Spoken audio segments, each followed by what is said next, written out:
Mapagpalang araw po sa inyong lahat. Ako po'y nagagalak na anyayahan kayo na panoorin ang OHC video sapagkat kung meron po kayong mga katanungan na hindi nasasagot patungkol po sa banal na Torah, dito po masasagot ang inyong mga katanungan o gumugulo sa inyong isipan. Katulad ko po noong hindi pa ako nakakapanood nito ay marami pong gumugulo sa aking isipan at hindi masagot-sagot ang aking mga katanungan. Pero nung napanood ko po itong video ng OHC, ng Mensahero ng Silangan, ay nagkaroon po ng linaw ang aking mga katanungan at gumugulo sa aking isipan. Kaya po itinuring ko po na ito ay pagpapala sa buhay ko. Sana sa inyo din po. Maraming salamat po.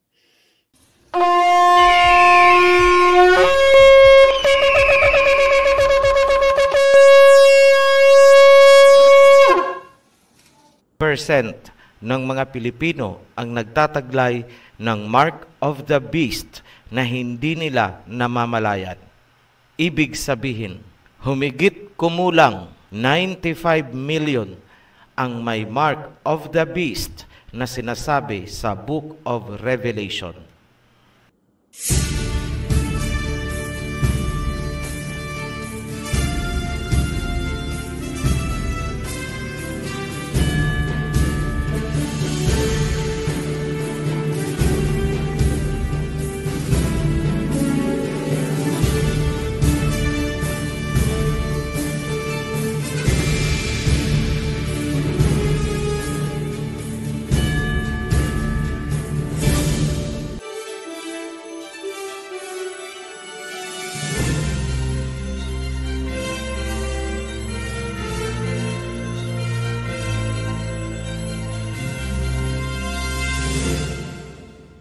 Masayang pagbati sa lahat ng Pilipino-Ophirian sa buong mundo. Ito na ang pinaka-ultimatum ng aming mga babala para sa inyong mga patuloy na bumabatikos, kumukutya at kumakalaban sa katotohanan ng aming inilalahad. Sana kahit sa huling pagkakataon, muli niyong buksan ang inyong mga kaisipan at unawain ang aming mga inihahayag. Itabi niyo muna ang anumang doktrina at unawaing mabuti itong tungkol sa Mark of the Beast. Mahigit 95% ng mga Pilipino ang hindi nag-aalam na taglay pala nila ang Mark of the Beast na sinasabi sa Revelation 13. Ibig sabihin, 95 out of every 100 Filipinos ang nagtataglay ng Mark of the Beast. Ang kasalukuyang populasyon ng Pilipinas ay mahigit 100 million. Lumalabas na hindi bababa sa 95 million ang markado na ng hayop na sinasabi sa Revelation 13. Sa kabila ng samot-saring pinagdadaanan ng Ophirian Heritage Conservatory, kami ay labis pa ring nagagalak dahil may mga taong patuloy na nagsisiyasat ng katotohanan. Sa kabilang dako naman, nakakalungkot ding isipin na maraming tao ang napadpad sa iba't ibang sekta, grupo at relihiyon na itinanim dito ng mga dayuhan at patuloy na pinalalago ng mga nabubulagang tagapagturo. Kung uusisain natin ang kanilang mga itinuturo tungkol sa Mark of the Beast, mapapansin nyo na may kanya-kanya silang mga teorya at haka-haka tulad ng mga sumusunod. These are the misconceptions. Number 1, ang Pope daw ang beast. Number 2, microchip and barcodes daw ang Mark of the Beast. And number 3, bakuna daw ang Mark of the Beast. Lahat po yan ay taliwas at napakalayo sa katotohanan nasa kasulatan. Far from the truth. Dika-dekada na ang usaping ito, ngunit hanggang ngayon, hindi pa rin nabibigyan ng linaw. Bakit? Kasi, unang-una, may malaking problema sa translation ng Revelation 13, verse 18. Pangalawa, ang tunay na kahulugan ng Mark of the Beast ay hindi po matatagpuan sa Book of Revelation, kundi nasa Genesis. Huwag kalilimutan na ang katapusan ay itinakda sa simula pa lang. Isaiah chapter 46 verse 10. I make known the end from the beginning, from ancient times, what is still to come. I say, my purpose will stand, and I will do all that I please. Gaya ng sinabi namin sa simula pa lang ng ating YouTube channel, wala kayong mauunawaan sa Revelation kung patuloy niyong tatanggihan ang katotohanan na aming inilahad sa mga naunang series mula pa noong 2019. Yes, muli kong babanggitin ang mahahalagang foundation videos na kailangan niyong napanood upang lubusang maunawaan itong mga sinasabi namin ngayon mula sa Book of Revelation. Ito ang mga series na kailangan niyong maunawaan. Number 1, Creation Series. Number 2, Babylon Series.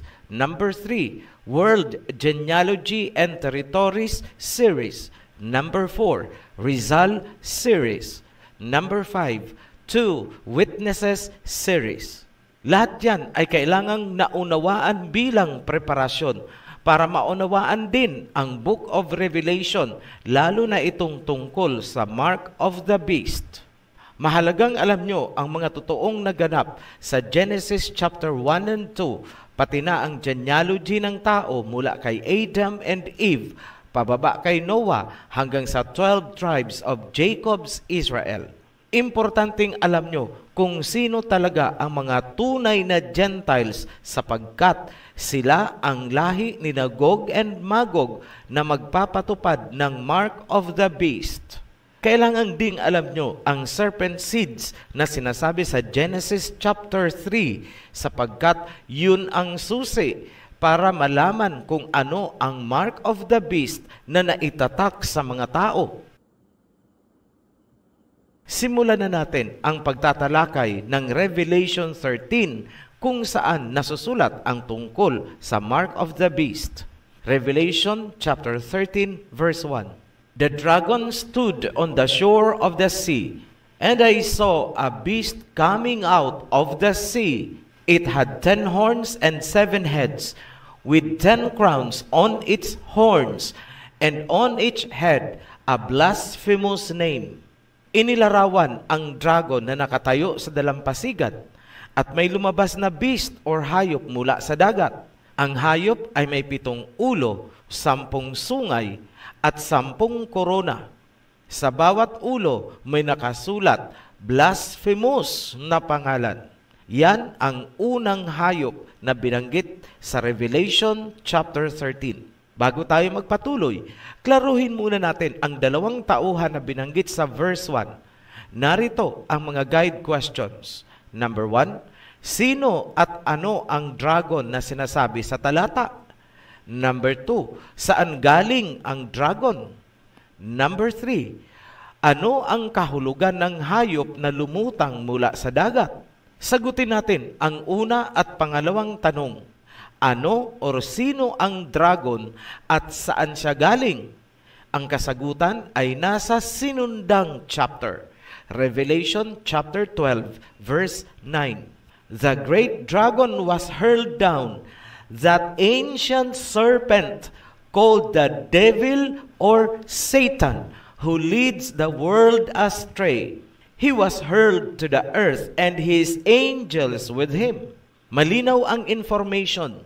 Ang dragon ay ang serpent at ang serpent ay ang diablo na si Satanas. Kasama ni Satanas ang kanyang mga anghel na ibinagsak dito sa mundo. Huwag pong kalilimutan, ang dragon, serpent, at devil ay iisa, si Satanas na ibinagsak mula sa langit. Sila ang mga rebellious angels. Sagutin natin ang pangatlong tanong. Ano ang hayop na sumulpot mula sa karagatan na may 7 ulo at 10 sungay? Revelation chapter 17 verse 9 to 10. This calls for a mind with wisdom. The 7 heads are 7 hills on which the woman sits. They are also 7 kings. Maliwanag ang sinabi. Ang 7 ulo ay kumakatawan sa 7 burol or bundok. Kumakatawan din ang 7 ulo sa 7 hari. Sa makatuwid, Kung ang 7 ulo ay kumakatawan din sa 7 hari, ibig sabihin, ang 7 bundok ay 7 kaharian, 7 bansa. Ganun kasimple. Klarado at malinaw ang inilalarawan ng Revelation 13 verse 1. Ang mga tauhan ay si Satanas at ang 7 bansa ni Satanas. Ngunit, may kailangan pa rin tayong pansinin, kumparahin at linawin. Titigan niyong mabuti ang Revelation chapter 12 and chapter 13. Sa left column, Revelation 12 verse 3. Then another sign appeared in heaven, an enormous red dragon with 7 heads and 10 horns and 7 crowns on its heads. Its tail swept 1/3 of the stars out of the sky and flung them to the earth. Ikumpara natin sa Revelation 13:1. The dragon stood on the shore of the sea, and I saw a beast coming out of the sea. It had 7 heads and 10 horns, with 10 crowns on its horns, and on each head a blasphemous name. Sa chapter 12 ng Revelation, ang may 7 heads, 10 horns, and 7 crowns ay ang dragon. Ngunit, pagdating sa chapter 13, ang 7 heads, 10 horns, at 7 crowns ay nalipat sa beast or hayop at ang korona ay nadagdagan pa ng 3. Paano napunta sa hayop ang heads, horns, and crowns? Ang paliwanag ay makikita nyo sa chapter 13, verse 2. The beast I saw resembled a leopard, but had feet like those of a bear, and a mouth like that of a lion. The dragon gave the beast his power and his throne and great authority. Ibinigay ng dragon or ni Satanas ang kanyang authority o kapangyarihan sa hayop. Yan ang dahilan kung kaya ang nakitang hayop na lumutang sa dagat ay may 7 ulo, 10 sungay at 10 korona. Nangangahulugan lamang na ipinasa ni Satanas or ng dragon ang kanyang kapangyarihan sa 7 bansa or civilization. Yan ang dominion ni Satanas. Tanong, bakit ibinigay ni Satanas ang kanyang authority sa mga namumuno ng mga bansa na kanyang binuo? Ang sagot ay nasa Genesis. Genesis chapter 6, verse 4. The Nephilim were on the earth in those days and also afterward, when the sons of Alahayam went to the daughters of humans and had children by them. They were the heroes of old, men of renown. Isang paglilinaw, ang kahulugan ng salitang Nephilim ay the fallen ones. Tinutukoy po ang mga fallen, rebellious angels. Hindi po giants or higante ang kahulugan ng salitang Nephilim. Blame the translations. Kung naunawaan nyo ang creation at ang Babylon series, malinaw sa inyo na bago pa man ang baha at pagkatapos ng baha, naririto ang mga Nephilim at nagkaroon ng mga anak sa tao at sila ang mga naging heroes of old. Sila yung mga naging tanyag na tao. At dahil ang mga Nephilim or fallen angels ay nagkaroon ng mga anak sa tao, ibig sabihin, naririto ang kanilang lahi at kahalu-halubilo natin hanggang ngayon. Nothing has changed as in the days of Noah. So, huwag kalilimutan, nagkaroon ng mga anak sa tao ang mga anghel na kasamahan ni Satanas at ang lahi nila ay kahalubilo natin hanggang sa kasalukuyang panahon. Sila ay mga half angel, half humans. Tanong, paano si Satanas? Nagkaroon din ba si Satanas ng sarili niyang anak at bloodline sa tao? Yes, definitely. Hindi lang ang mga anghel na kasamahan ni Satanas ang nagkaroon ng anak sa tao, kundi mismong si Satanas ay nagkaroon din ng sarili niyang bloodline. Paano ko nasabi? Basahin ko ulit at pansinin ninyong mabuti ang sinasabi sa Revelation chapter 12 verse 9. The great dragon was hurled down, that ancient serpent called the devil or Satan, who leads the world astray. He was hurled to the earth, and his angels with him. Malinaw, si Satanas ay ang ancient serpent. Saan unang nabanggit ang serpent? Nasa Genesis chapter 3, noong nilinlang niya si Eve. Ngunit sa Genesis, ang serpent ay isang uri ng hayop, isang livestock. Paanong nangyari na ang serpent na isang hayop ay si Satanas ayon naman sa Revelation 12 verse 9? Sa paglipas ng panahon, unti-unting mas lalong luminaw ang mga pangyayari. Una, kailangan nating tandaan na si Satanas ay isang spirit sapagkat siya ay isa ring angel, isang anghel. Bilang spirit, ginamit ni Satanas ang katawan ng serpent upang akitin si Eve. Yan ang unang posibilidad kung kaya ang serpent at si Satanas ay pinag-isa pagdating sa Revelation. Pangalawang posibilidad, either inutusan ni Satanas ang serpent bilang kanyang kinatawan. Yan lang ang posibleng nangyari kung paanong si Satanas at ang serpent ay itinuring bilang isa pagdating sa description sa Book of Revelation. Tanong OHC, pwede bang pumasok ang spirit ni Satanas sa katawan ng hayop? Yes. Kung natatandaan pa, noong pinalayas ng Misaya mula sa katawan ng tao, ang pulutong ng mga demonyo, lumipat sila sa mga baboy. Nasa New Testament po yan. Isang patunay na maaaring ginamit ni Satanas ang serpent sa pamamagitan ng demonic possession. Kaya ang serpent at si Satanas ay pinag-isa ng Revelation. Balikan natin ang tanong kanina, kung nagkaroon din ba ng sariling bloodline si Satanas bilang serpent? Ang sagot ay makikita noong isinumpa ng alahayam ang serpent. Genesis chapter 3 verse 14 to 15.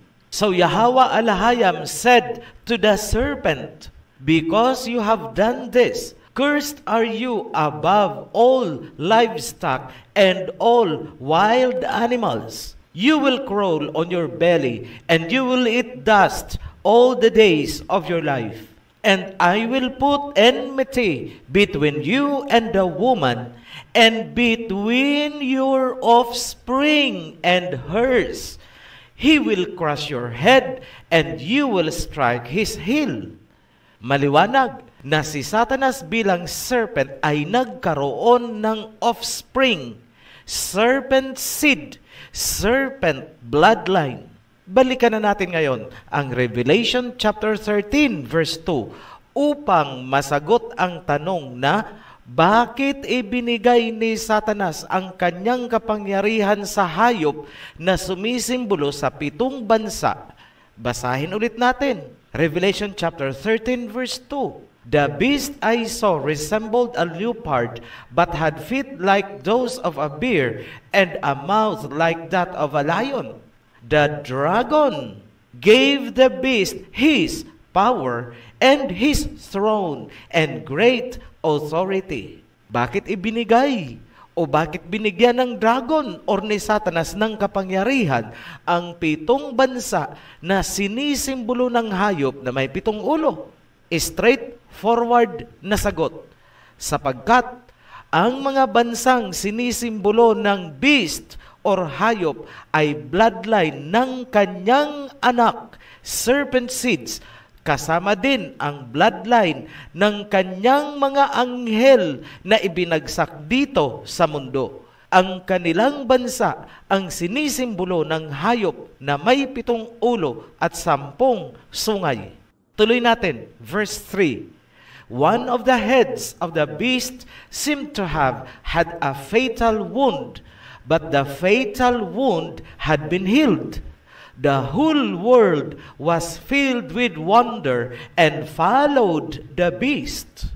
Verse 4, people worshipped the dragon because he had given authority to the beast, and they also worshipped the beast and asked, "Who is like the beast? Who can wage war against it?" Ang isang ulo ng hayop ay nagkaroon ng malubhang sugat, ngunit ito ay gumaling. Namangha ang buong mundo at ang mga bansa ay sumunod sa hayop. Sinamba ng sangkatauhan ang dragon or si Satanas, at sinamba rin nila ang hayop na nagmula sa dagat. At kanilang sinabi, sino ang makakatalo sa hayop sa digmaan? Ayan, inilarawan ng Revelation ang geopolitical at military alliance nitong 7 superpower nations ni Satanas. The Empire of Satan. Yan ang unang hayop na inilalarawan ng Revelation 13. Dumako tayo sa pangalawang beast or hayop. Revelation 13 verse 11. Then I saw a second beast coming out of the earth. It had 2 horns like a lamb, but it spoke like a dragon. It exercised all the authority of the first beast on its behalf, and made the earth and its inhabitants worship the first beast whose fatal wound had been healed. Ang pangalawang beast or hayop na sumibol ay nagmumula sa lupa o kapatagan. Ito ay parang maamong tupa, ngunit kapag nagsalita ay parang dragon. So alam natin ang pinakakahulugan ng dragon, si Satanas. Bakit inilarawan na anyong tupa? Sapagkat ang hayop na ito ay nagbabanal-banalan at nagkukunwaring advocate ng kapayapaan.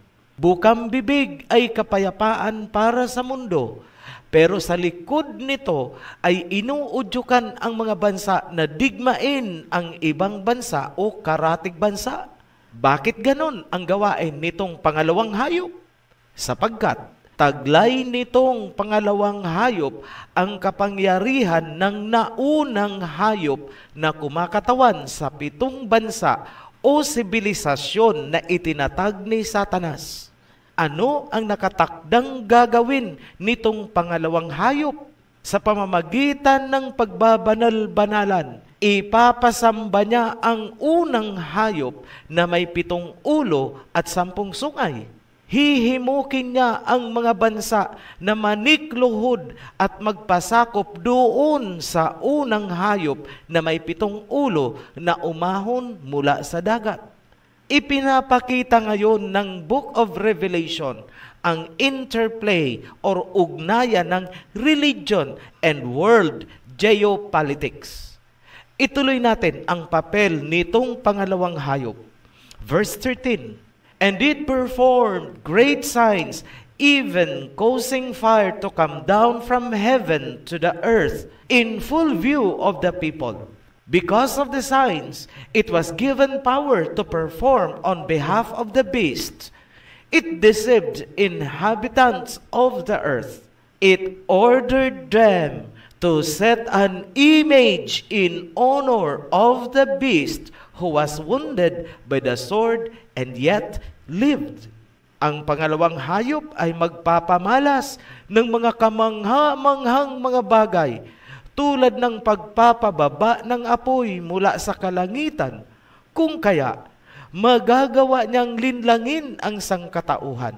Ipag-uutos nitong pangalawang hayop na igawa ng image ang unang hayop bilang parangal in honor of the first beast. Tuloy natin, verse 15. The second beast was given power to give breath to the image of the first beast, so that the image could speak and cause all who refused to worship the image to be killed. Pag-uusapan muna natin ang image na ipapagawa nitong pangalawang hayop para sa unang hayop.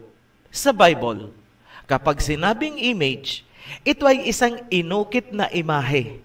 Sa madaling salita, rebulto. Pwedeng gawa sa kahoy, bato, at semento. Katulad sa mga nakikita niyong mga rebulto na niluluhuran, pinapasan, ipinuprosesyon, at sinasamba ng maraming tao sa mundo. Ngunit, may malaking kaibahan itong rebulto na ipapagawa ng pangalawang hayop sapagkat ang imahe na ipapagawa ay nakakapagsalita, nakakagalaw, may boses. Ang ibig pong sabihin, voice of authority, katulad ng isang maimpluwensyang tao. In short, ang image na ito ay magkakaroon ng kakayahang impluwensyahan at manduhan ang mga tao. May kakayahang sumagot kapag kinausap mo. May angking katalinuhan. Kaya niyang i-recite kahit ang buong Biblia. At kaya niyang sagutin ang mga komplikadong katanungan na ikakamangha ng sanlibutan. Sa kasalukuyang ginagawa namin itong video, nakikita ng OHC ang patuloy na pag-evolve ng prototype para sa imahe. Isang robot na parang tunay na tao at may super artificial intelligence. Pinangalanan siyang Sophia, meaning wisdom. Tuloy natin. Ano nga ulit ang sinabi ng Revelation 13 verse 15? The second beast was given power to give breath to the image of the first beast so that the image could speak. Si Sophia, the robot, ay nakakagalaw at nakakapagsalita. Maaari mo siyang tanungin tungkol sa mga komplikadong bagay-bagay. And take note, habang tumatagal, si Sophia ay tumatalino ng tumatalino sapagkat may kakayahan siyang matuto mula sa anumang kanyang naririnig at nakikita sa paligid. Nakakabahala po ang ginawang pagtanggap ng tao dito kay Sophia Robot. Maging ang mga nasa matataas na antas ng lipunan at matatalino ay namangha kay Sophia. Kahit saan pumunta, siya ay hinahangaan at pinapalakpakan ng mga tao. Celebrity, public figure. Dahil dito, kahit ang United Nations ay namangha. October 2017, si Sophia ay binigyan ng citizenship ng Saudi Arabia. The first step to personhood para maging tao, magkaroon ng persona at magkaroon ng karapatan ang isang imaheng robot. November 2017, si Sophia ay binigyan ng United Nations ng titulo bilang kauna-unahang champion sa pagpapatupad ng United Nations Development Programs for the Asia Pacific. Take note, United Nations ang nag-recognize. Si Sophia ay kabahagi na ngayon ng United Nations bilang isa sa mga key persons sa pagpaplano para ma-achieve ang United Nations Sustainable Development Goals. Watch out! Si Sophia Robot ay isa ng influential public figure na kinikilala maging ng United Nations. That rings a bell. We are fast approaching sa direksyon na sinasabi ng Revelation 13. January 2018, si Sophia ay na-upgrade at nagkaroon ng gumaganang paa at legs upang makalakad na parang tao. Ang kanyang balat ay naging parang totoo at nagagawa niya ng mag-smile habang nakikipag-usap at iba pang facial expressions. Very human.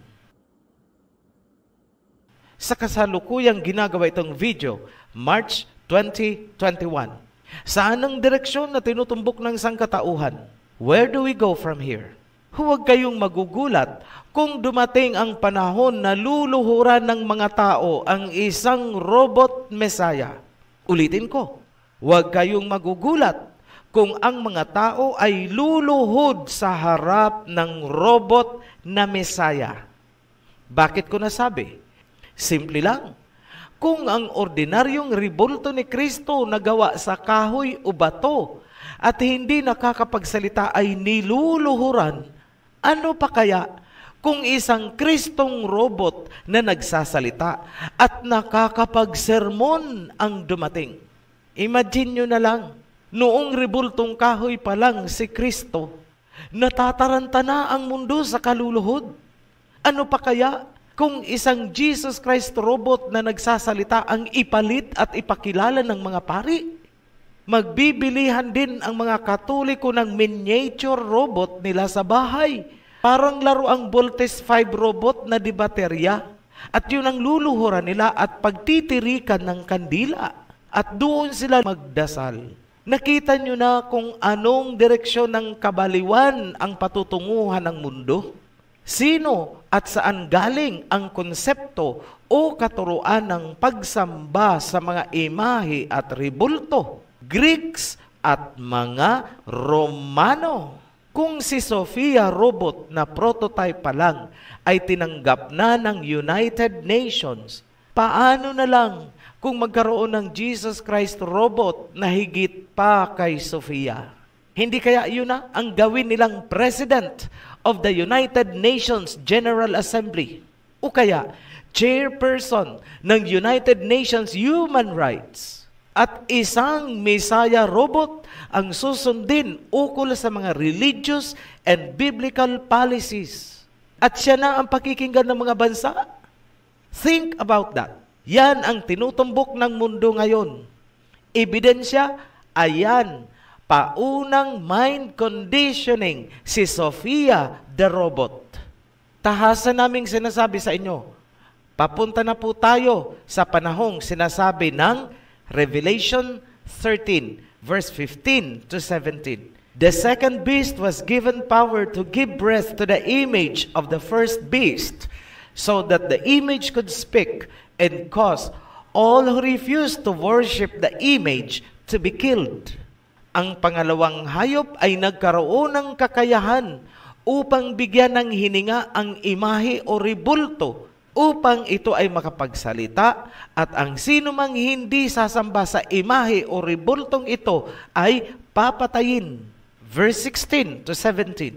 It also forced all people, great and small, rich and poor, free and slave, to receive a mark on their right hands or on their foreheads, so that they could not buy or sell unless they had the mark, which is the name of the beast or the number of its name.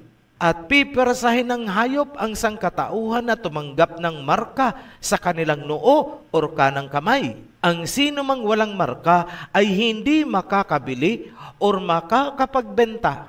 Lumilinaw na ngayon ang ugnayan ng politics, religion, and economy. Tanong, ano ang tunay na mark of the beast na sinasabi sa talata na ipinatupad nitong pangalawang hayop ayon sa Revelation 13? Abangan nyo po yan sa pagpapatuloy ng mark of the beast para malaman nyo kung kayo ay merong tatak ng hayop. Muli kaming nagpapasalamat sa mga patuloy na sumusuporta sa ating advocacy. Para sa mga newly baptized, congratulations and welcome to the Covenant. Para naman sa mga nais magpabautismo at magpasakop sa Covenant, pakiclick nyo na lang po ang link ng Facebook group ng Joshua na inilagay namin sa description. Nasa ibaba lang po nitong video.